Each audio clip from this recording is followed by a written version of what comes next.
Hola, amigues i amics de Finestra per la Natura, l'espai d'Acció Ecologista Agro amb la col·laboració de l'Ajuntament de Sagunt per al foment del coneixement de la biodiversitat urbana.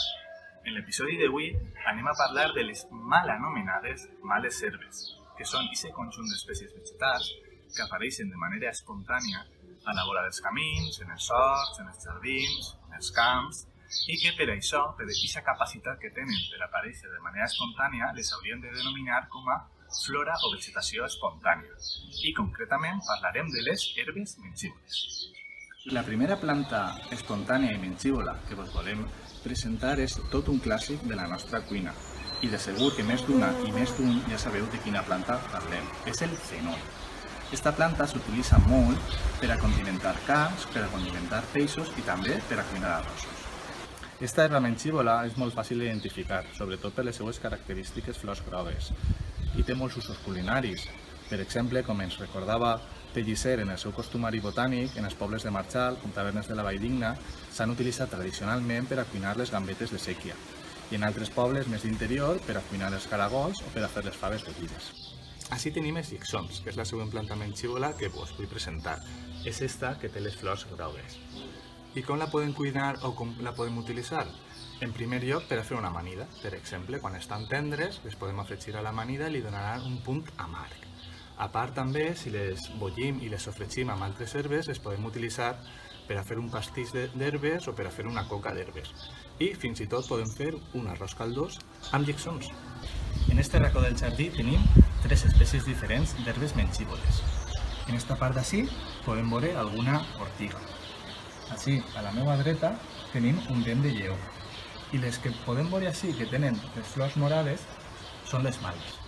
Les ortigues, que en castellà se denominen picamachos, perquè és una planta urticant, quan la manipulem, quan anem a collir-la, sempre és recomanable fer-ho amb guants. Esta és una planta que té moltes propietats, que té molts usos, que en agricultura ecològica s'utilitza prou i que quan anem a cuinar-la la farem sobretot en truita, també podem fer crema i combinada amb altres herbes mengívoles la podem utilitzar per a fer coques o pastissos d'herbes. Per la seva part, el dent de lleó, que és aquesta planta que tinc així al meu costat i que rep el seu nom per aquestes fulles tan característiques que té, és una verdura silvestre que podem utilitzar en amanides, ens donarà un toc un poquet amarg, i també en molts més plats. Per exemple, la podem fer en un bullit, la podem afegir a un arròs, la podem utilitzar com a complement per a la carn i amb altres herbes combinades, com la majoria, per a fer pastissos o coques d'herbes. En aquest exemplar el que no podem veure és la seva flor groga tan característica i que és molt pareguda al llixó que acabem de veure abans. La tercera herba mengívola d'este racó del jardí és la malva, aquesta planta que tinc així al meu costat. És relativament fàcil d'identificar perquè ens pot recordar a un gerani silvestre i també perquè té les seues característiques flors morades. En la cuina africana i la cuina francesa té molta tradició, el seu ús. En canvi, nosaltres no la utilitzem tant, però sí que n'hi ha algunes expressions valencianes com estar sa com una malva que sí que fan referència a aquesta planta. El seu ús principal en la cuina és per a fer una crema de malves, i després la podem també utilitzar per acompanyar la carn. Per exemple, la podem bullir, després la sofregim amb un poquet de pernil o amb uns pinyonets o amb fruits secs i com a acompanyament de la carn. I després també una cosa característica de la malva són els formatgets, els fruits estos que dona i que la gent tradicionalment se'ls ha menjat directament de la planta. Una altra espècie mengívola prou fàcil d'identificar i prou fàcil de trobar és el rabanell. El rabanell és aquesta planteta que veiem així, que té aquesta flor blanca tan característica i que és una espècie de ruca silvestre, de rúcula en castellà. Aquesta herba mengívola l'anem a utilitzar sobretot per a fer amanides. El rabanell se menja tot en l'amanida, tant la fulla, que veiem així baix, com la flor, com els rabanets que té i que li van a donar un toc coent a l'amanida. A part, la podem utilitzar també com a acompanyament per a la pasta i fins i tot podem fer un pesto de rabanell.